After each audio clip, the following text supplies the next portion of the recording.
You want hot takes? No, I'm not going to apologize to Ryan Day. Everything we said about Ryan Day up into the playoffs was true. Not bad.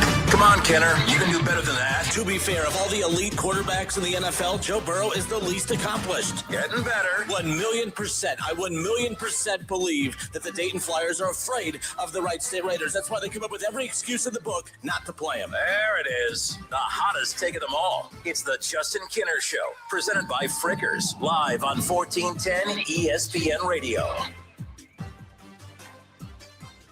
All right, everybody, let's do this here on a Friday. The Justin Kinner Show, presented by Frickers. Frickers, your home for fun, food, sports, and spirits. Excited to be with you as we wrap up the week. And a lot to get into today. We're going to look, yesterday, Major League Baseball, they threw out a proposal for a salary cap. For years, we have all sat here and said, man, baseball needs a salary cap. Salary cap, salary cap, salary cap. A salary cap is the key to fixing all of Major League Baseball's problems. I'm here to tell you the proposal that was submitted yesterday to the Major League Baseball Players Association. I don't give a rip about the salary cap. It's the other part of it that I'm super excited about that I think is going to be the most beneficial for Major League Baseball, and that was, the proposed floor. I don't want Major League Baseball to tell teams you can't spend more than this. Although I don't think it's the end of the world that they do. I just don't think that everyone likes to say that the Dodgers are the worst thing for baseball. I do not think they're the worst thing for baseball. I think the Guardians are the worst thing for baseball. At times, I think your Cincinnati Reds are the worst thing for baseball. I think we're fans of the problem. Like here in Ohio, I think we are all fans of the teams that are the problem in baseball. We like to say it's the big bad Yankees. It's the big bad Dodgers. Oh, you mean the teams that try? You mean the teams that when they have deficiencies, they spend? You mean the teams that are aggressive? I don't give a dang about, almost did it. I don't give a dang about small market, big market. I'm tired of all of that. Put everyone on an equal playing ground. And if you can't afford it, sell the team. If the Castellinis can't afford the new era of baseball in this proposed scheme from yesterday, sell the team Bob. It's as simple. I shouldn't say sell the team Bob anymore. Sell the team Phil. If Phil Castellini and the other minority owners cannot afford a Reds team with what this potential proposed salary cap and floor would be, sell the team Phil. Simple as that. Get owners in here who can manage it, who can afford it, and keep it moving, as far as I'm concerned. But everyone makes a big deal about the ceiling. I care about the floor. Too many teams in baseball are not attempting to spend money and invest in their rosters and franchises, and I have a problem with that. The Dodgers aren't the problem. The Guardians are. The Guardians are. So ESPN's Jesse Rogers yesterday announced this. No surprise. We knew that it was coming. ESPN's Jesse Rogers says, breaking news, as expected, Major League Baseball proposed a hard salary cap to union officials as part of the next collective bargaining agreement. Sources tell ESPN. The salary floor for teams beginning in 2027 would be set at $171 million, which includes player benefits, with the ceiling set at $245 million. So what this means is the Dodgers would not be able to spend more than $245 million per season. Okay, well, as a Reds fan, how does that benefit us? I mean, if we consider winning the Dodgers losing, then we're a sad fan base. I want it to where I don't care what the Dodgers do. I care what the Reds do. And we know the Reds would never even come close to $245 million, which is why I think a salary cap is stupid. When was the last time that we had to work? I mean, have the Reds ever spent money to the point to where, like, man, if there was a salary cap, the Reds would be screwed. There's no way they'd be able to afford this roster. No, never.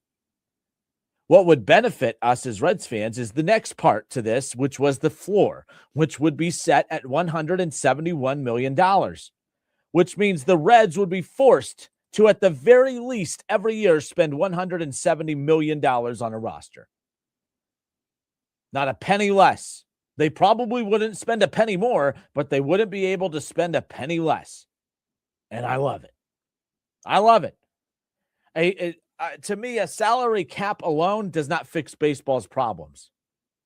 To me, a salary floor fixes more of baseball's problems as far as that's concerned.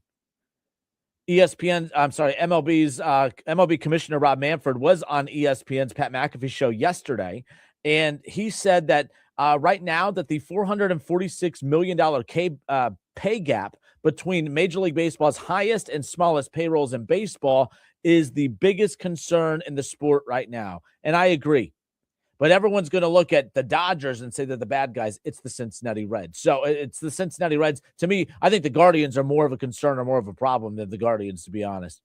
I think that the Guardians are more of a concern than the Reds. I'm sorry, as far as that's concerned. But so the teams would not be able to spend more than $245.3 million. Teams would also be forced to spend at the very least $170 million. So what does that mean for the Reds? What does that mean for the Dodgers? So Spotrac on X, Twitter, whatever you still call it to this day, he put out this X tweet yesterday talking about here are the payrolls above the proposed ceiling. Remember, teams cannot spend more than $245 million according to this proposal. The teams that are above what the proposed salary cap would be teams like the Mets. The Mets would be $88 million ahead over the cap. The Dodgers, the big bad Dodgers, right? They would be $55 million over the cap. The Yankees would be 46.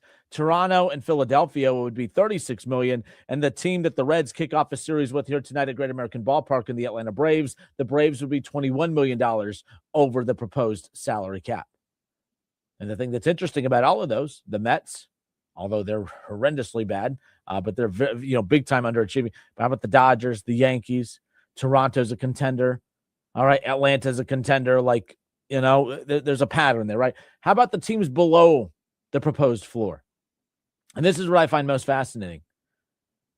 The Miami Marlins would be $92 million short of the proposed floor. And why is that a big deal? To me, it's a major deal because of the fact that when you look at the wild card standings right now as we sit here 2 months in, the Marlins are 26-31. They are 5 games back of a playoff spot. Now, again, they have 26 wins. The Diamondbacks have 31 wins, as do the Padres and Cubs, and those are the 3 wildcard teams. And 5 games separates it. Now, to be honest, for a team that would be $80 million short or $92 million short of the floor, you're right there in the mix of it. To me, the Marlins would not be 5 games back in these standings. They'd be right there at the top if you were forcing them to spend $90 more million. How about the Guardians, though?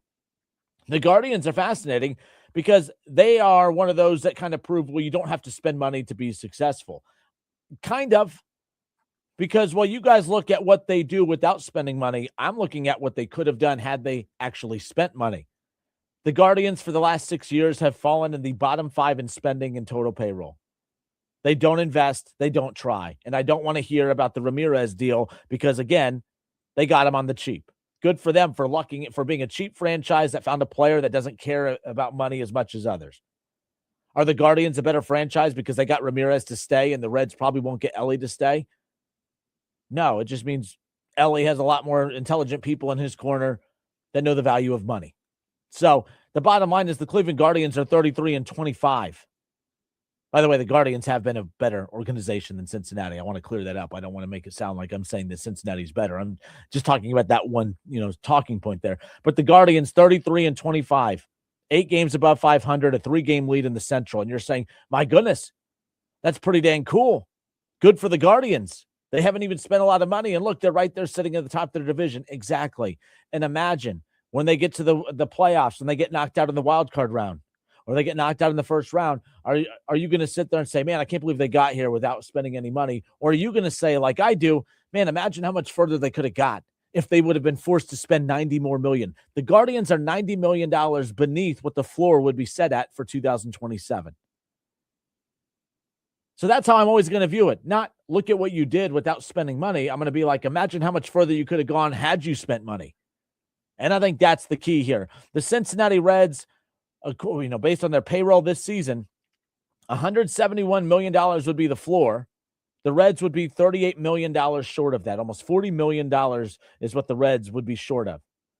Man, we wouldn't even be talking about Kyle Schwarber being with the Phillies. Kyle Schwarber would have been a Red. You could have got Kyle Schwarber and Eugenio Suarez and all the bullpen help and still had more money to go. I mean, you could have got Kyle Schwarber for this upcoming season and you still would have had 13 mil more to spend. That's great for baseball. Good for the Phillies.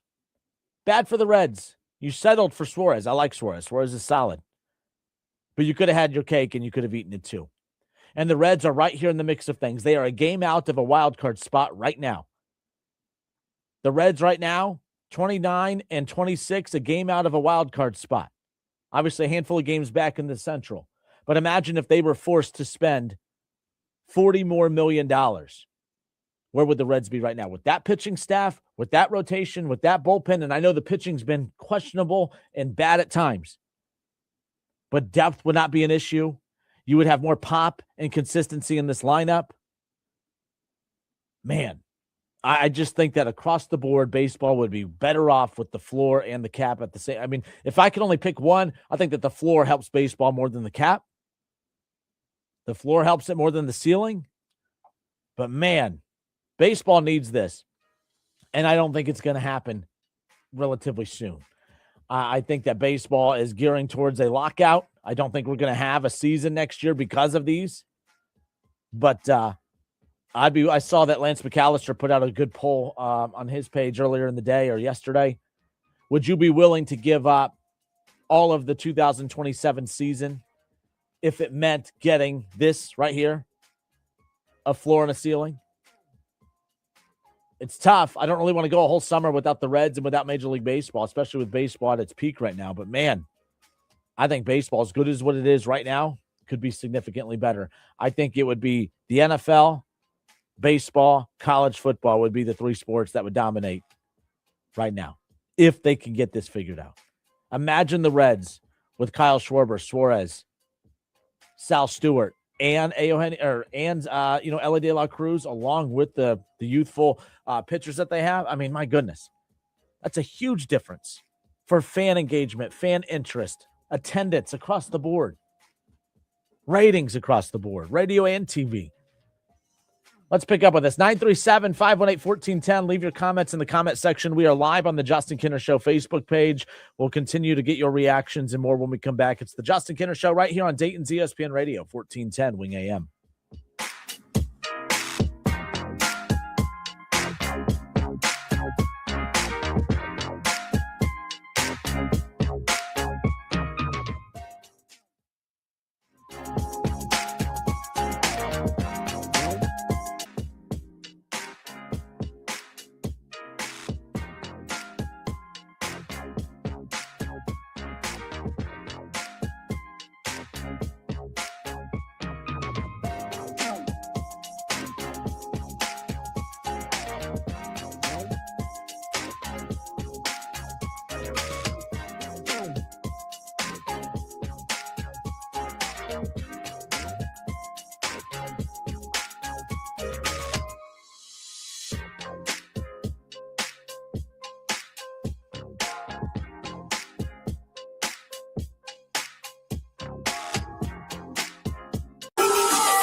back to the Justin Kinner Show, right here on ESPN Dayton, 1410 Wing AM.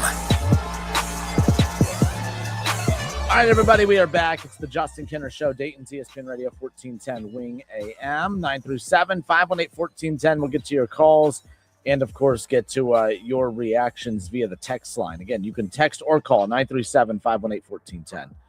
So make sure you check that out nonetheless. Again, we opened up the show, full reaction to the ceiling and the floor that Major League Baseball proposed to the Players Association yesterday, a salary cap. I mean, oh my gosh. I mean, the Players Association, not happy about it either, as expected. Look, I didn't put this one in the video side just because it's such a long response. I'm amazed at how many people take the side of the Players Association, fans in general. ESPN's Jesse Rogers put this out yesterday. And by the way, just to help reset a bit, if you're just joining us here on the show, it was announced yesterday that, as expected, Major League Baseball proposed a hard salary cap to union officials, which is a part of what is going to be the next collective bargaining agreement, according to ESPN or sources of ESPN. The salary floor for teams beginning in 2027 would be set at $171 million, which includes player benefits, with the ceiling being set at $245 million, which means teams could not spend more than $245 million. Darn, I feel bad for the Reds. I guess they can't spend that money anymore. Yeah, right. They've never even come close, which is why I said I don't really care about the salary cap. I'm a big supporter of the floor. The Reds were $40 million. Let's be, $38 million. I rounded up. But the Reds, if this salary floor existed this year, the Reds would technically be $38 million below what the floor would be. All right, $38 million. Now think about this. The Reds, they got Eugenio Suarez, but they got him on a short deal, a cheap deal. A guy that was one of the, home run leaders in baseball last year. My goodness. They got him on a cheap deal, but the Reds really wanted Kyle Schwarber. They offered him a 3-year, $25 million, or I think it was 3 or 5? No, the Pirates offered him 5. The Reds offered him 3. They offered him a 3-year, $25 million per deal. That was just a little too much. He wanted a little more. They couldn't do it. So let's say that the Reds were willing to give him that 90 at $30 million. Well, guess what? The Reds could have given him $30 million for this season. They could have given Suarez $15 million for this season. All right. And guess what? They'd be sitting here right at that number. They'd be right at that number. They'd be able to afford both, especially with everything else that they did with the bullpen. They could have fixed the bullpen, added Suarez and Schwarber, and the Reds would have been sitting pretty right now. They'd be sitting. Actually, no, I lied. That's not true. They are $38 million, below what the floor would be. That's after they paid Suarez. So they would have had $38 million to still spend. They could have given $30 million to Schwarber and still had another $8 million to spend to go add some more depth pieces or what have you. So, it is what it is, but that's why I think that this is so crucial, because it's going to force the teams at the bottom of the league, bottom in spending, to spend. I don't think baseball has an overspending problem. Everyone wants to look at the Dodgers and say the Dodgers are the problem. I don't think they have an overspending problem. I think they have teams that don't give a damn problem. Teams like the Guardians, like I said earlier. I'm not beating up on the Guardians just to beat up on them, but guys, like if that salary floor, the Guardians would be $90 million below what the floor would be. That's a team that's 8 games above 500 and a 3-game lead in the Central. And you're going to sit there and say, well, see, it's not always about the money. You need to be a well-run organization. Yes, but, when you come up short in the World Series against the Cubs many, many moons ago, maybe if you spent a little more, maybe you close it out. You get to the AL Championship game a few years ago. Bottom 5 in spending. That sounds like a cool story, despite not spending any money. There you are in the championship series, but yet not in the championship game. So maybe, just maybe, instead of trying to propagandize your fan base and say, look what we did without all the spending, maybe you should say, maybe we would have closed it out had we spent more.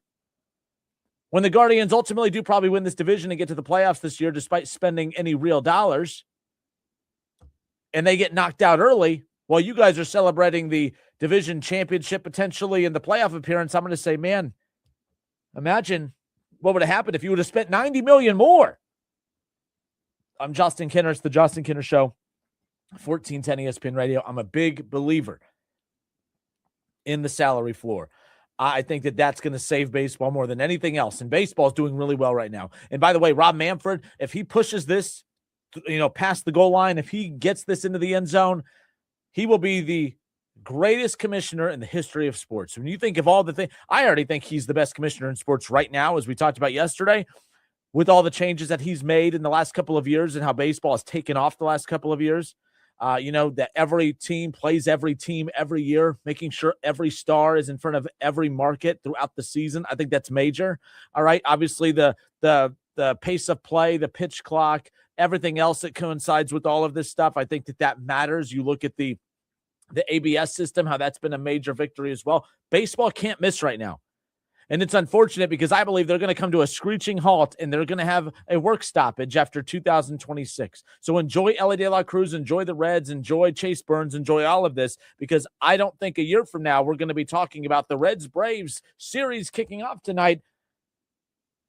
We're going to be talking WNBA next year. We're going to be talking about the WNBA next summer because there's probably going to be no Reds season. There's going to be no baseball. And I think we're kind of getting a good feel for that because right away, I'll remove this comment here for those watching on the feed, but on the stream. But the Players Association, not happy, didn't expect them to be happy. But how about this?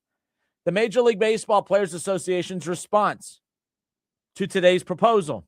This is their response. It says, the owners responded today with a demand for a salary cap system, something generations of players have fought against.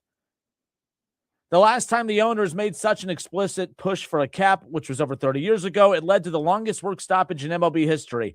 They're kind of threatening it already. For generations, our members have fought against cap systems because here's where I start to lose interest in anything you have to say because it's all stupid. They say our members have fought against cap systems because they harm the players at all levels. They erode or eliminate contractual guarantees. Boo-hoo. They pit player against player. Boo-hoo. They lead to more work stoppages, not less. Interesting that you care about work stoppages as you're threatening a work stoppage. Morons. And it gets worse for players over time.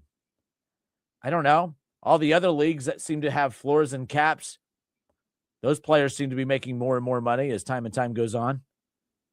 I mean, my goodness. They go on to say caps don't lower ticket prices for fans, eliminate tanking, or ensure teams are run with equal competence. They suffocate competition by offering owners an all-purpose excuse for inaction and mediocrity. What are you talking about? There are very well-run organizations who do not spend a lot of money. I've buried the Guardians today. I'll compliment them. I think that that's a very well-run organization.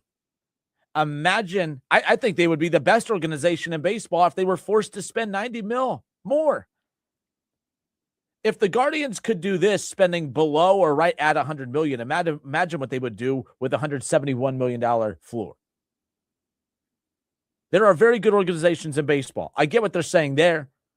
There's still incompetent organizations. Yes, there's incompetent organizations in the other sports as well. But I think you would I think there would be less ignorant organizations across the board with the salary cap and the floor. It would put these organizations in a situation where you have to blank or get off the pot. You can't afford it, sell it. Sell it to someone who will.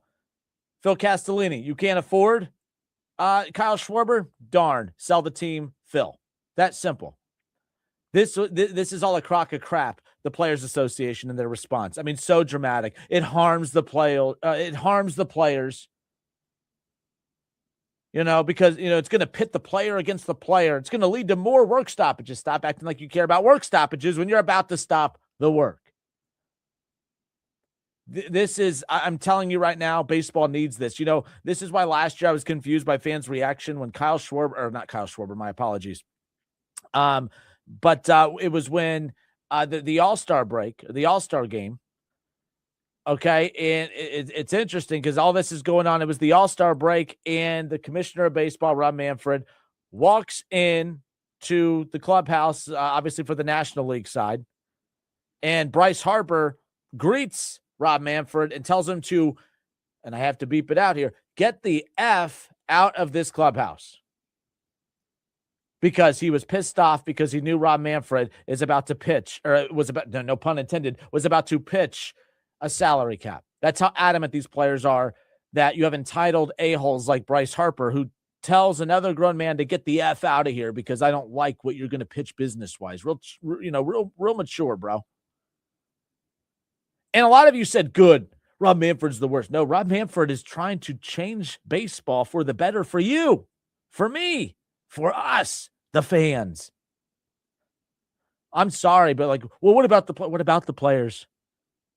They're still going to make millions. The sport's going to grow in popularity, which means the TV deals are going to get bigger, which means the contracts are going to get bigger. And you know what? Now, instead of all the players going to the Dodgers to get paid, now they'll have to spread it out. I mean, think about it. I mean, Joey Votto was the last major contract that the Reds offered. Not offered, but, got done. We were excited because the Reds almost got a $25 million a year deal done with Kyle Schwarber, which is the same amount of money they were spending per year on Joey Votto off of a deal that they made back in 2012. You mean to tell me that this organization, which is worth way more now than what it was over a decade and change ago, struggled to offer the same amount of dollars per year that they offered Joey Votto back in the early 2010s? I don't feel bad for these poorly run financial organizations. If you can't afford it, sell it, get someone else in here who can, because when you do, now everyone's playing by the same rules. Not everyone's going to spend the $245 million. The Reds will not spend what the Dodgers spend as well.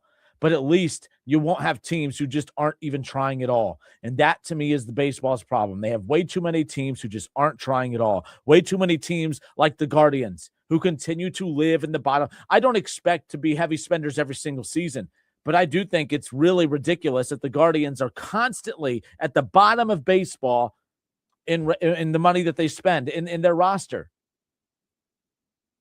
I don't care that they make the playoffs. I don't care that they've been to the American League Championship game. I don't care to the ALCS. I don't care that I keep saying series. Sorry. I don't care that they went to the World Series 10 years ago. I don't care about any of that. Because maybe if you actually spent money on your roster, you win that World Series against the Cubs. Maybe if you actually invested into your roster more, you get past the Yankees and get to the World Series a couple years ago. Maybe if you spent money on your roster last year, you don't get knocked out early in the playoffs. Maybe if you spent more money on your roster this season, maybe you don't give up the lead in this division, which is very plausible. I'm Justin Kinner. It's the Justin Kinner Show, 1410 ESPN Radio. I just think that this would be a major win for baseball. And I'm not stealing this. I'm giving him credit for it, so no one thinks that I'm, taking this. But Lance McAllister put out a awesome poll question earlier today, or it was yesterday or whatever. But it's been rumored for a while that the 2027 season is not going to happen. Okay, it's just not, and you could tell by this BS childish response from the Players Association. They're going to kick and scream and they're going to act like children. And they're talking about the players are going to pay for this and there's going to be harm to the players and blah, blah, blah. The fans are going to get screwed in all of this. We are, not them. I mean, I don't get it. It's so frustrating, but there's going to be a work stoppage. Lance McAllister put out a poll question earlier and I didn't see what the results were on it, but I could guess what it was. Would you be willing to give up the 2027 season if it guaranteed a salary cap and salary floor system in baseball? If it meant, for me as a Reds fan, if it meant that I didn't have to fear the Reds losing Elly De La Cruz, yes. If it meant that I didn't have to fear the Reds picking between Elly De La Cruz and Sal Stewart, yes. I'm not saying that it automatically guarantees that you keep both, but it puts the Reds in position where they could. If you're forced to spend $171 million and you're paying $50 million a year to Elly De La Cruz and you're paying $35 to $40 million a year to Sal Stewart, and you still have $100 million left that you are forced to spend, and that's about what they spend anyways, I'd say, yeah, that's a pretty damn good deal. You can spend more than that, but I love that they're forced to spend it. So if it means we have to lose baseball for 2027, absolutely, I'm all for it. As far as that's concerned. I'm Justin Kinner. It's the Justin Kinner Show, Dayton's ESPN Radio, 1410 Wing AM. Let me know what you guys think in the chat. I am curious. And for one, it's a two-parter. Do you think that we're going to lose the 2027 season? I do. By the way, and let's be clear. I think that the salary cap will be higher than $245 million, and I think that the floor will be lower than $170 million. I think that the floor will be lower than 170 and the cap will be higher than 245. This is a negotiation.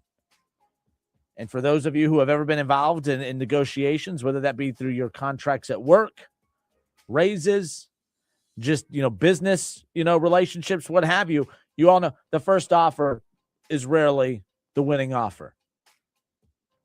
The league's going to have to eat something too, and the players are going to have to eat something. No one's going to come out pure winners in this.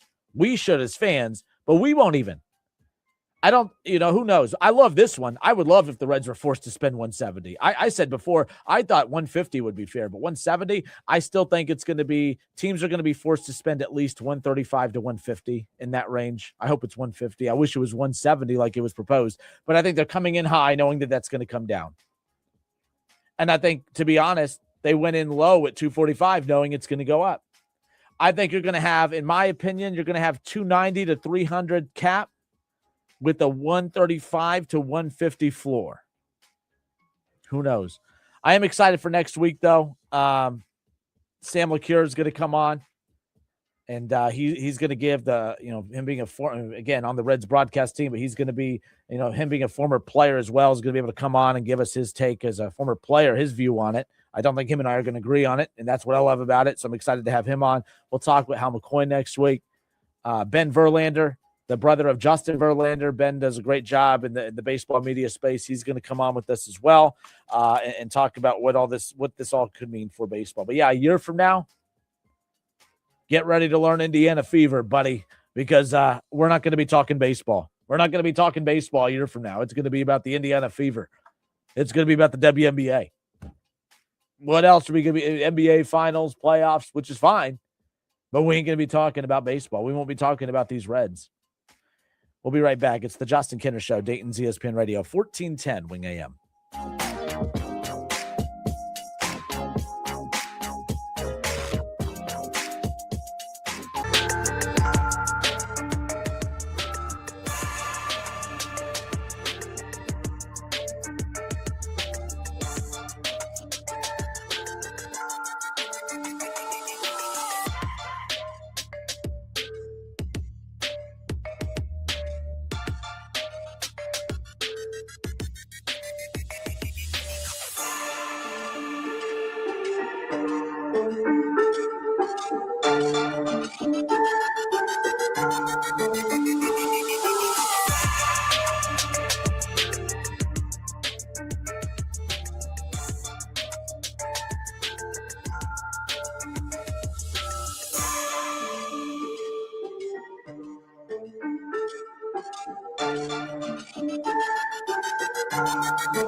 Now,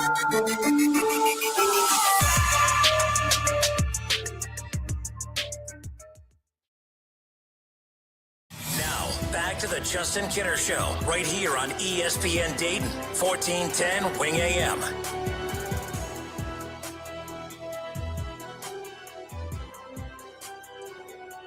All right, everybody, we are back. It's the Justin Kinner Show, Dayton's ESPN Radio, 1410 Wing AM. We're Dayton's radio home for Reds baseball, and the Reds will be right back at it coming up later on tonight as they welcome in the Atlanta Braves. They start a 3-game series there. I think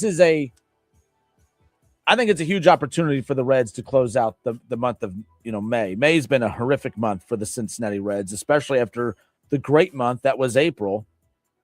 This team, even if they win out, they're going to finish below 500 for the month of May, but there's still a few games above 500. They're within a game of a wild card spot. And again, it means nothing early on, but I mean, it's about to be June.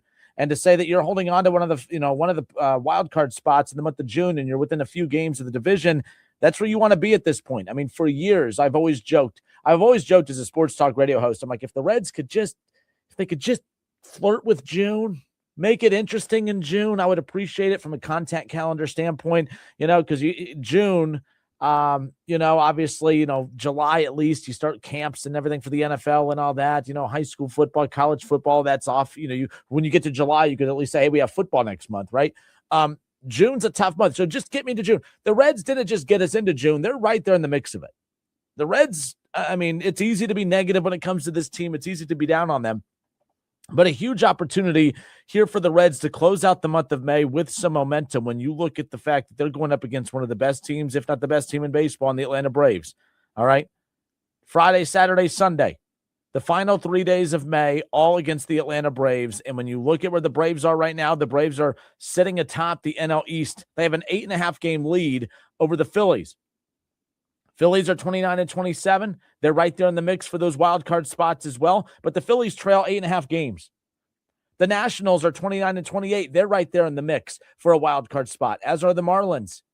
And the Braves have an 8.5, a 9, and a 12-game lead over all three of those. And the Mets, who we thought would be significantly improved from last year because we thought last year they were bad because of injuries, that roster is just too good for them to be this poor. But the Mets somehow are 10 games below 500 and are 14.5 games back in the division.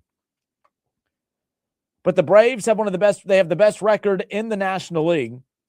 They actually have the best record in all of Major League Baseball. They're sitting at 38-19. 38-19. They have a plus 103 run differential. The Reds could either get punched in the mouth this weekend, or they could put the league on notice that, hey, we had our little drought. We had our little issue at the beginning of May, losing 8 straight, and we may not look the part as we may not look as smooth right now with these injuries as what we did in April, but there's still some fight there. Now, we've talked about some of the adjustments that the Reds have made with the adjustments at the lineup. Francona doing a good job of not being stubborn as what he was to start early on, when it comes to this team. But I love the fact, that he's made adjustments to the lineup and that they've been a lot better for it. The run production has improved mightily. I mean, when you look at the last couple of games, I know they're coming off that 4-2 loss against the Mets, but they won 7-2. They won 7-6 against the Cardinals in extras. They put 7 runs up on the board. They won 7-2 in back-to-back games in games 1 and 2 against the Mets. They won 9-4 against the Phillies in that series finale there where they took 2 or 3 from the Phillies, who, by the way, that was a huge series win. I don't think they get enough credit for that. The Phillies are right there in the mix of things for the wild card. So the Reds took 2 or 3 from the Phillies, who are now behind the Reds in those wild card standings, right? All right, you split with the Cardinals. There was a 4-game series, a potential series. Obviously, they split the 2 games that they were able to get in. Both those games 1 and 4 that they missed that were postponed will be made up later in the season. But the Reds have been producing runs. They've been getting runs up on the board. All right, they beat Washington back in mid-May 15-1. Cleveland, they put 7 runs up on the board against Cleveland. 9 runs against Philly, 7 runs. This team could put up runs now. I'm not saying that they're a juggernaut offensively, but as this pitching is getting healthier, all right, Hunter Green, I know we're not going to see him till post All-Star break, but he's kind of picking up his rehab, stint right now. So not really a rehab stint as far as like pitching in actual minor league games, but I mean, his throwing program, he's throwing. He threw about, I think, a bullpen session earlier in the week. I think he was able to throw 20, 25 pitches, which you may say, oh, that's nothing. But, man, this is a guy that just had surgery on his shoulder. So, yeah, elbow, whatever it was. Bottom line is surgery on the arm that you are now throwing with, I think is pretty significant. And I joked yesterday, I think that Hunter Green sits back and he sees just how good Chase Burns has been and is like, oh, yeah, I'm itching. I got to get back. Right? So, nonetheless, but we'll something to keep an eye out. I went and looked. The Reds lineup is not out yet. The lineup, I'll get to the Reds lineup coming up here in just a moment, nonetheless. But the Reds are coming off of a series win against the Mets. They have that series win against Philadelphia. And right now they're sitting in a position where they're a game out of a wild card spot, heading into a 3-game series with the Braves, which could be tough. This weekend, like I said, it's an opportunity. We're either going to feel really, really good about this team to kick off the month of May or the month of June, and that means they've took 2 or 3 from the best team in baseball, or we're going to feel just as uncomfortable about this team as we did at the beginning of May to kick off June, because the Braves are a juggernaut. They have the pitching, they have the bullpen, they have the lineup, they have the run production. They check off all the boxes. But what the Reds have is the Braves at home. And I think that's a huge opportunity here tonight, and we'll see if the Reds can jump on the Braves early. But again, the Braves are a juggernaut, but the Reds are a game back in the wild card. They're looking up at the Cardinals, who have a half-game lead on them. The Cardinals are the first team out of those wild card spots. The Cubs are holding that final wild card spot down. 31 wins for the Diamondbacks, Padres, and Cubs. Those are the 3 wild card teams as we sit here right now. 29 wins for the Cardinals, Reds, Phillies, Pirates, Nationals. My goodness. That's 1, 2, 3, 4, 5, 6, 7, 8. All right, 8 teams all in the mix for those final 3 wild card spots. And keep in mind, as we sit here about to kick off the month of June, the Nationals are 1, 2, 3, 4, 5, 6, 7. They are 8th on this list, and they trail the wild card by 2 games. That's how tight it is. All right, 1, 2, 3, 4, 5 teams are within 2 games or less of a wild card spot, including your Reds, who are right now a half game out or 1 game out. So I think that's significant, and an opportunity like this. The Reds obviously just split with the Cardinals. Wish they were able to get that full series in, right? But they beat the Phillies recently. The Mets, who were 5 games back, they're now 7.5 back after the Reds kind of bumped them down and created some separation between them. But the Reds have opportunities, still within this division and within the wild card moving forward. So I know it's about this Braves series coming up. Okay. And they're going to be throwing out Paddock tonight. All right. That's another thing we'll talk about more in a moment. But Brady Singer will pitch game 2 and Lodolo will pitch game 3. I'm kind of upset that the Reds aren't going to have Chase Burns for any of these games in this series. But nonetheless, that's where we're at as we sit here right now. Paddock, Singer, Lodolo. I don't know how great I feel about the Reds' chances with those 3. I like Lodolo. I like Singer. I don't, Paddock, we'll see what happens. But the Reds have much stronger arms in this rotation that unfortunately don't fall within the lineup of this schedule. But as soon as this series is done, the Reds will have 3 with Kansas City at home. All right, 3 with Kansas City at home. And then, of course, they'll turn their attention towards the Cardinals for a 3-game series on the road. And that's a team that's ahead of them by a half a game. Okay, ahead of them by a half a game in these wild card standings. And then the Reds from there will turn their attention towards San Diego, who's sitting right there again. Again, the Reds are a game behind the Padres. They're a half game behind the Cardinals in the wild card. And then after the Padres, they have the Diamondbacks. And guess what? They are a game behind the Diamondbacks in the wild card right now. And then they have the Mets, who they just beat at Great American Ballpark, and then the Reds will be at the Yankees. And then we get to see the Reds and Brewers for the first time starting on June 22nd.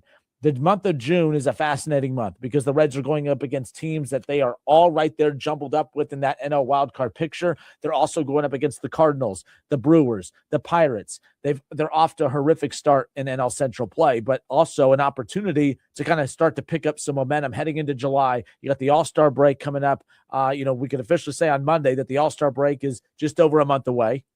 The trade deadline, we could officially say on Monday, is next month, right? So this season's inching along, but moving along quickly at the same time. And we're learning not just about the Reds, but a lot of these teams throughout baseball. I mean, the parity in the National League, you could say it's either a lot of mediocrity. I think it's that. think there's a lot of parity in the National League, but I think there's a lot of mediocrity as well, which is leading to that. But all I care about is just how much competition that there is right now and the fact that there are 8 teams fighting for 3 spots. And I guess if you really want to be generous, I guess you could say 9 if you want to throw in the Marlins, who are 5 games back of a wild card spot right now. Either way. But Reds and Braves tonight, 6:40 will be the first pitch. That game's going to be on Apple TV tonight as well, so just keep that in mind when it comes to Game 1 coming up here later on tonight. No, I'm sorry. That game is not on Apple TV, MLB TV. My apologies. I wrote that down wrong in my notes. It's a 6:40 first pitch tonight, 7:15 first pitch tomorrow. That game will be on Fox, which is why they have the 7:15 first pitch. So back-to-back night games at Great American Ballpark against the best team in baseball right now in the Braves. And then they're going to close it out on Sunday with Nick Lodolo on the mound with the 1:40 first pitch with the Braves to wrap up that series. I'm Justin Kinner. It's the Justin Kinner Show, 1410 ESPN Radio. A lot of baseball this show today. Nonetheless, a lot of baseball. But when we come back, I'm excited because I want to talk about, every year, somehow the draft and tanking gets brought up. And I'm like, I have a solution to everyone's tanking problem. I have a solution to everyone's trying to lose problem. All right. I feel like there is a draft, or I feel like there is a strategy that all these pro sports could implement to avoid incentivizing teams to lose. And the NBA, they sound ridiculous right now. They're trying to, how do we fix all these teams' desire to lose? I don't know. Maybe stop rewarding them. It's like the people who put, a bowl of cat food outside their house and wonder why all the stray cats keep hanging out around their house. Why are all these dumb cats around our house? Because you keep feeding them. Why are these teams continuing to lose and trying to lose? It's because you keep feeding it. You keep incentivizing it. Morons. Like, what are we doing? This isn't that difficult. We're going to talk about that when we come back. It's the Justin Kinner Show, Dayton's ESPN Radio, 1410 Wing AM.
to the Justin Kinner Show, right here on ESPN Dayton, 1410 Wing AM.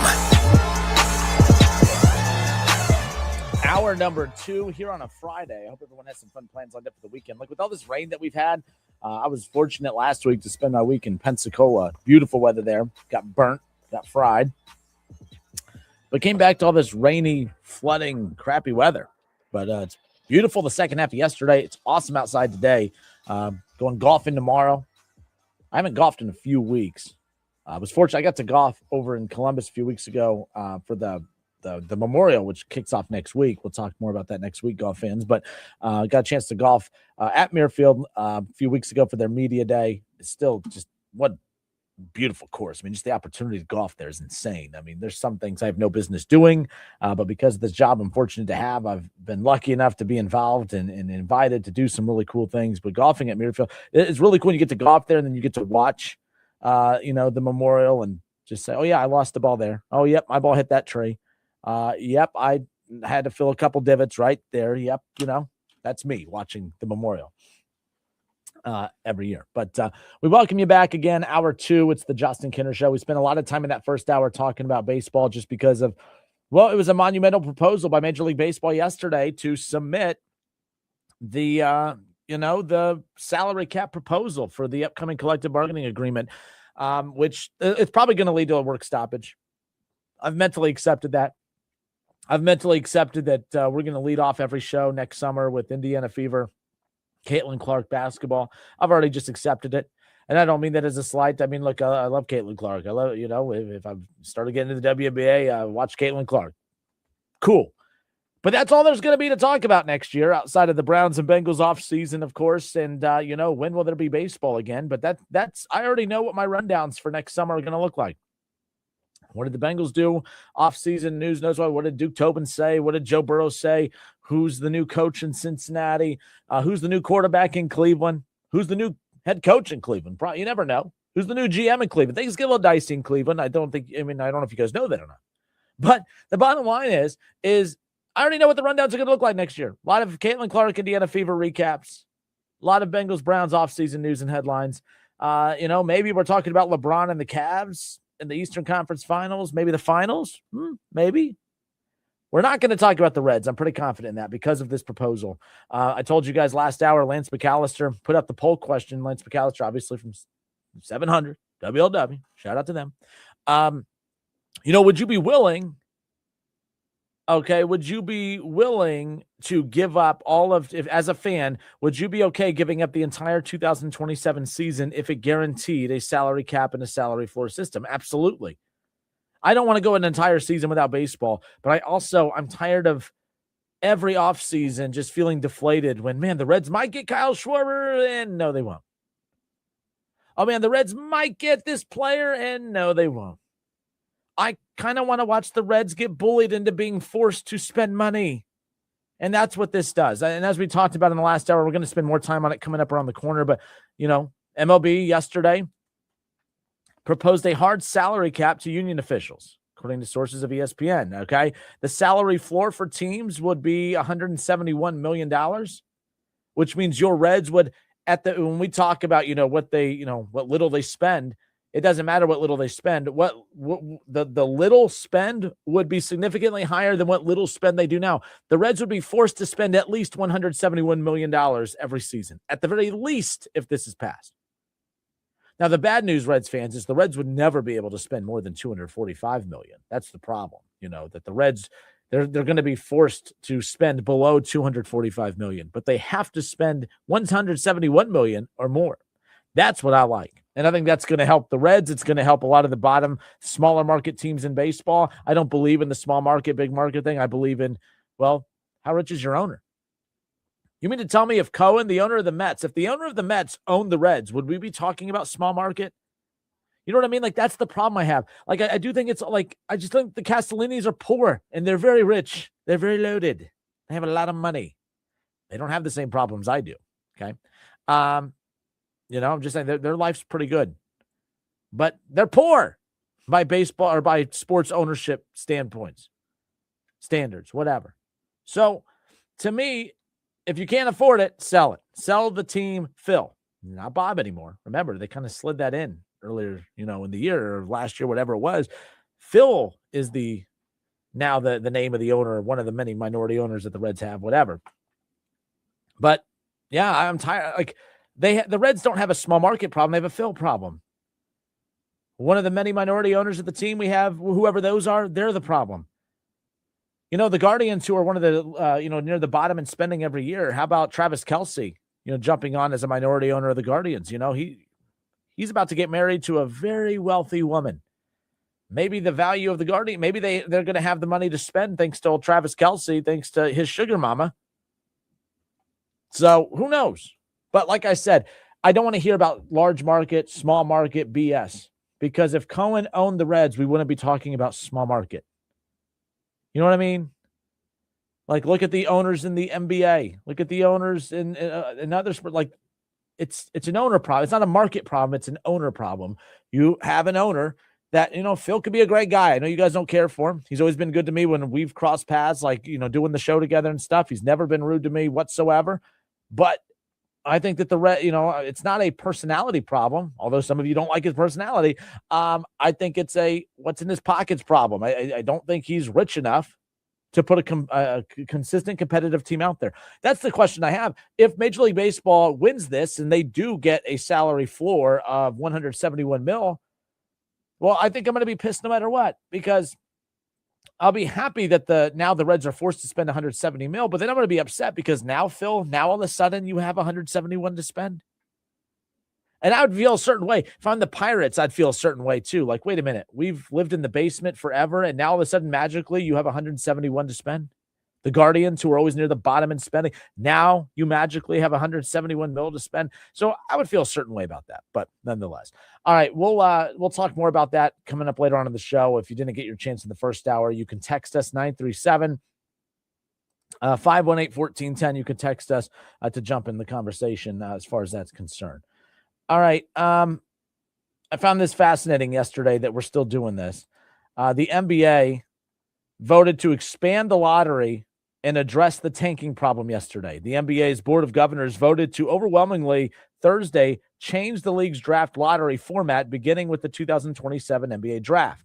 The new format expands the lottery from 14 to 16 teams, including the 8 seed in each conference's playoff picture.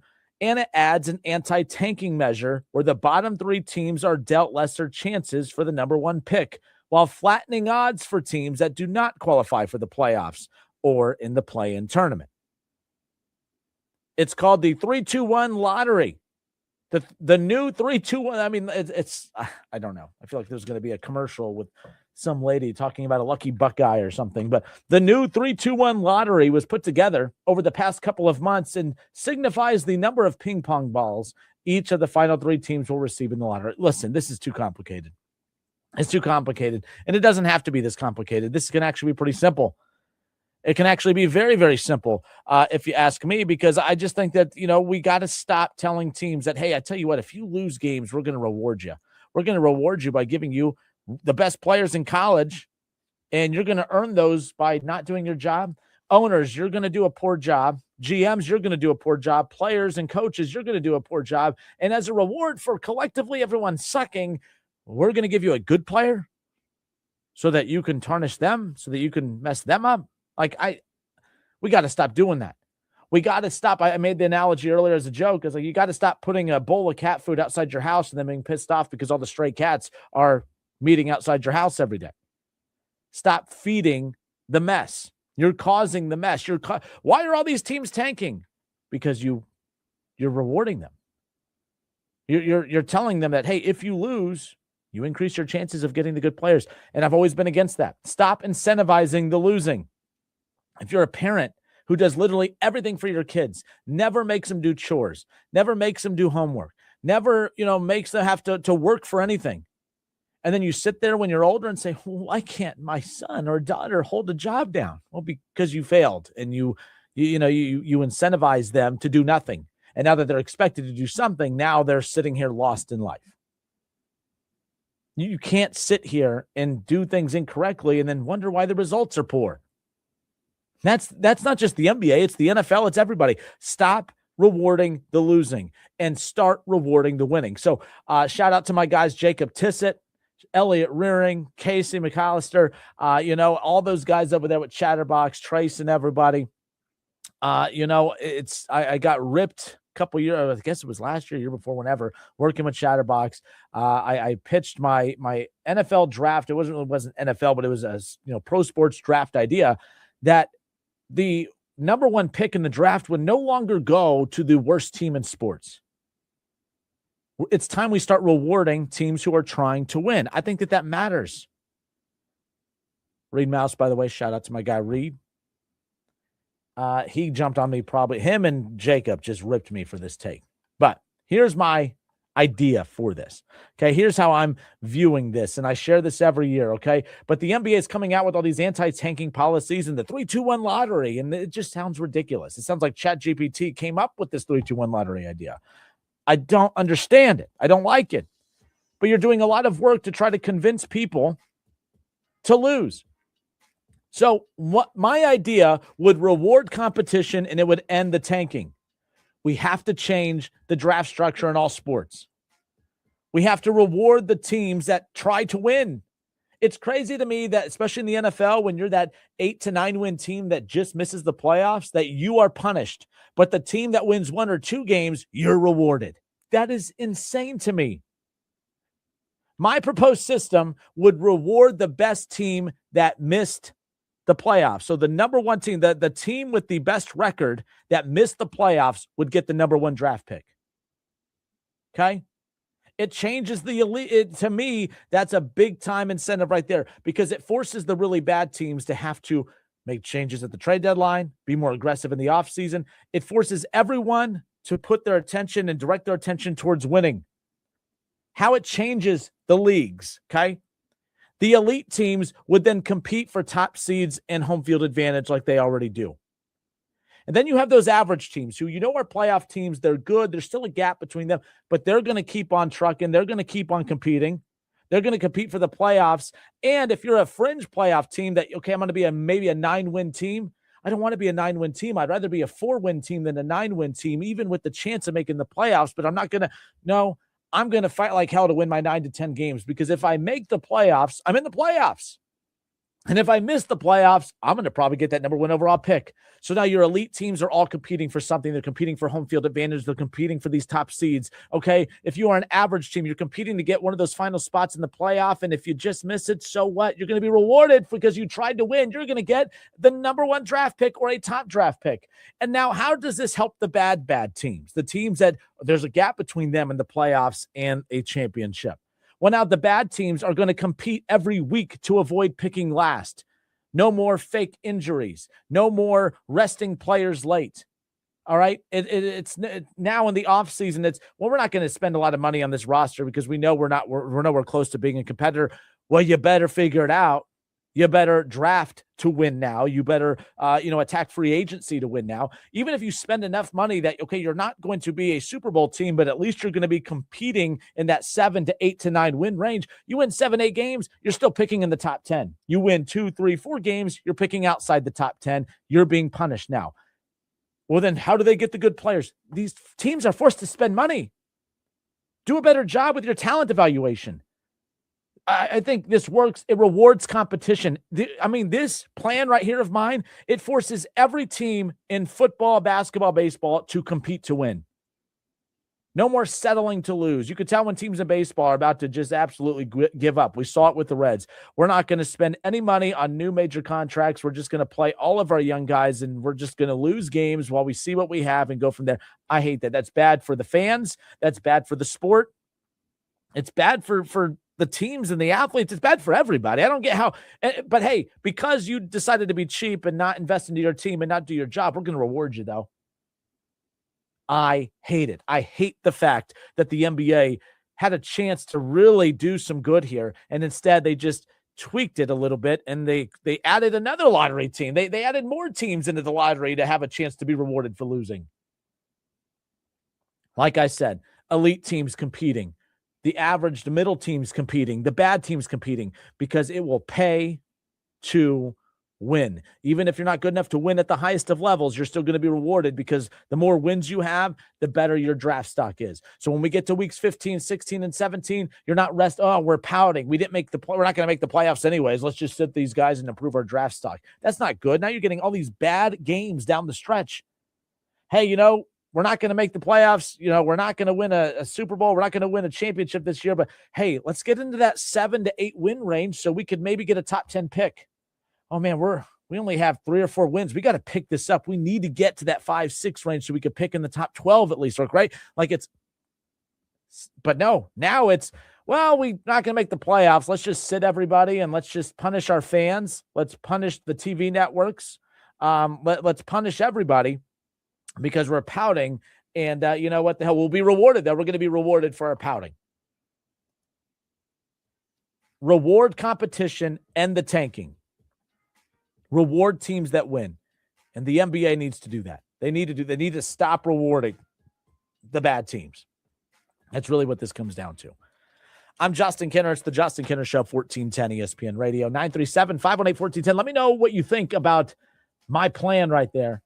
To give you a real quick idea of the NFL standings from last year, like the team that would have the number 1 overall pick based on last year, all right, when you look at it all, to me, all right, the first team that missed the playoffs last year was the Green Bay Packers. The Packers were 9-7-1 last year. They should have had the number 1 overall pick. They should have been rewarded for, man, they didn't. What good did it do them to win games down the stretch? It punished them. All while teams like the Cardinals and the Titans and the Jets and the Raiders tried to lose games.